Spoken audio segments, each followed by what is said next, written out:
Hello दोस्तों, तो स्वागत है आप सभी का। आज हम करेंगे साइंस का chapter number second part 2 acid basis and salt.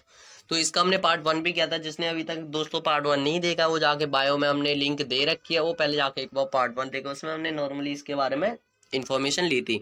तो अब हम इसके आगे कंटिन्यू अपना करते हैं। The strength of an acid और a base can be measured with the help of pH.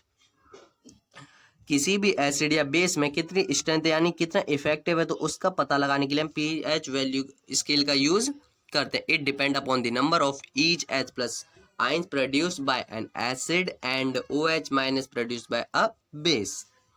किसी भी एसिड में H प्लस आयन जितना ज़्यादा होगा तो उतना ही ज़्यादा आपका स्ट्रॉन्ग होता है। अगर हम बात करें बेस की, तो उसमें OH माइनस जितना आपका ज़्यादा होगा वो उतना ज़्यादा आपका स्ट्रॉन्ग होगा।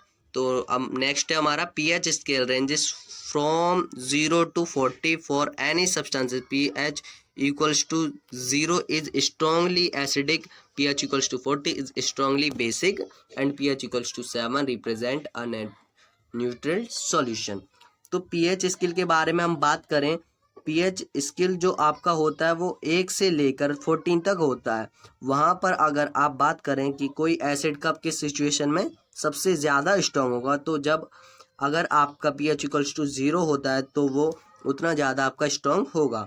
जिस तरीके से अगर 1 2 3 4 6 के आसपास वो एसिड होते हैं ना, लेकिन जिनको हम नॉर्मली खा लेते हैं, जैसे आपका लेमन हो गया, लेकिन वो जो स्ट्रॉन्ग एसिड है वो तो हमारी बॉडी के लिए डिस्ट्रॉय कर सकता है। और उसके बाद अगर हम बात करें कि बेस, तो में जो सब आपका पीएच है जो सबसे हाईएस्ट होने वाला है वो 14 पर होता है। लेकिन और अगर हम बात करें कि आपका पीएच कभी भी 7 पर होगा तो ना ही वो आपका एसिड होगा ना ही वो आपका बेस होगा। तो अब हम नेक्स्ट देखते हैं।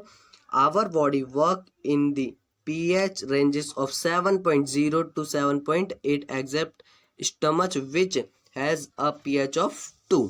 कि जो हमारी बॉडी है ना वो pH पर वर्क करती है। हमारी बॉडी को वर्क करने के लिए pH को मेंटेन करना पड़ता है, 7.0 से लेकर 7.8 के बीच में होना चाहिए। और अगर हम बात करते हैं कि स्टमक की pH वैल्यू अपनी 2 होती है, इसमें काफ़ी ज़्यादा स्ट्रांग होता है, 2 भी मायने रखता है। अभी आप ये देखो 7 पर हमारी बॉडी वर्क करती है और जो हमारी बॉडी स्टमक होता है उसकी पीएच वैल्यू 2 होती है। तो आप ये भी सोच रहे होंगे कि इतना स्ट्रॉन्ग एसिड अगर हम एक नॉर्मली H2SO4 जिसको हम तेजाब कहते हैं अगर हम उसको अपने हाथ पे डालेंगे तो अपना आपका हाथ जला देता है। लेकिन हमारा स्टमक फिर भी सेफ है। ये सब कुछ आप पढ़ने वाले हैं बायो के चैप्टर्स में, किस तरह से सेफ है। तो हमारा जो स्टमक है HCl प्रोड्यूस करता है जिससे डाइजेस्ट में काफ़ी हेल्प मिलती है। अगर हमारी जो स्टमक की पीएच और ज़्यादा डिक्रीज़ हो जाए तो एसिडिटी की प्रॉब्लम हो जाती है। और एसिडिटी की प्रॉब्लम को हम सॉल्व करने के लिए क्या होता है, इनोमार्क। बट इनोमार्क को हम नॉर्मली साइंस की लैंग्वेज में बोलें वो सारी मेडिसिन जिसे हम न्यूट्रलाइज कर सकते हैं उनको हम कहते हैं एंटीसाइड्स। उनको हम कहते हैं antacids. Those chemical which help neutralize excess amount of in our body are called antacids. हमारी बॉडी में वो सारे केमिकल जो हमारी बॉडी में ज़्यादा एसिड होगा तो उसके न्यूट्रलाइज करने के लिए जो हम केमिकल लेते हैं एंटीसिड्स हम उनको कहते हैं। तो अब हम नेक्स्ट करते हैं सॉल्ट। आपका सॉल्ट क्या होता है इसके बारे में हम पढ़ेंगे थोड़ा। Those compound which are formed by the reaction of acid which bases are called salt। एक ऐसा कंपाउंड जो क्या करता है और बेस को रिएक्शन करके जो कंपाउंड फॉर्म होता है उसको हम सॉल्ट बोलते हैं। तो इसके हमारे पास पॉइंट्स में भी दिया गया है। Common salt is use for making soda, washing soda, bleaching powder. तो इसमें हमारा ये सब दिया गया है। तो अब हम इसमें पहले पढ़ेंगे baking soda. It is obtained by the reaction is carbon dioxide with structured solution of ammonical brine। Ammoniacal brine के साथ जब कार्बन डाइऑक्साइड रिएक्शन करवाते हैं तब हमें बेकिंग सोडा मिलता है। ये तो नॉर्मली है। अब हम इसके यूजेस के बारे में बात करते हैं कि बेकिंग सोडा का यूज़ हम कहाँ कहाँ करते हैं, क्या होता है ये सब।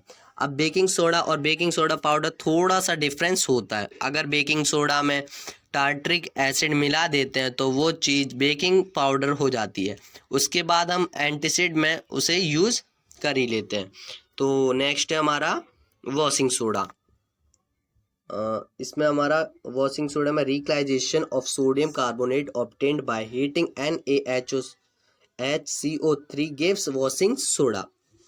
जब सोडियम हाइड्रोजन कार्बोनेट को हीट करते हैं तब सोडियम कार्बोनेट मिलता है। यूजेस के बारे में हम इसके बात करें, वॉशिंग सोडा का हम यूज़ वॉशिंग पाउडर के लिए करते हैं, उसके अलावा हार्ड वाटर को सॉफ्ट करने के लिए, और उसके अलावा ग्लास और सीमेंट के मैन्युफैक्चर के लिए इसका यूज़ किया जाता है।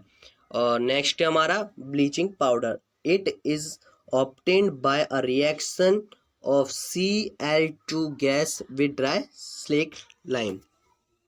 अब हम बात करते हैं आपका ब्लीचिंग पाउडर क्या होता है, ठीक, और इसके हम यूजेस के बारे में पढ़ते हैं। It is as a bleaching agent and टिलाइग्स इंडस्ट्री। ब्लीचिंग एजेंट के रूप में इसका यूज़ किया जाता है। इसके अलावा हमारा है मतलब पानी को सफाई रखने के लिए, और आरओ में क्लोरीन यूज़ रखना, एंड इसका यूज़ हम करते हैं। और नेक्स्ट है हमारा इसका ऑक्सीडाइजेशन एजेंट के रूप में भी यूज़ हम रखते हैं। तो हमारी ये वीडियो इसी के साथ ख़त्म होती है। मैं आशा करता हूँ कि आप लोगों को ये पसंद आई होगी। अगर आपको ये पसंद आई तो लाइक करें हमारी वीडियो को, एंड चैनल को हमारे सब्सक्राइब करें। अब मिलते हैं हम नेक्स्ट वीडियो के साथ। Thank you.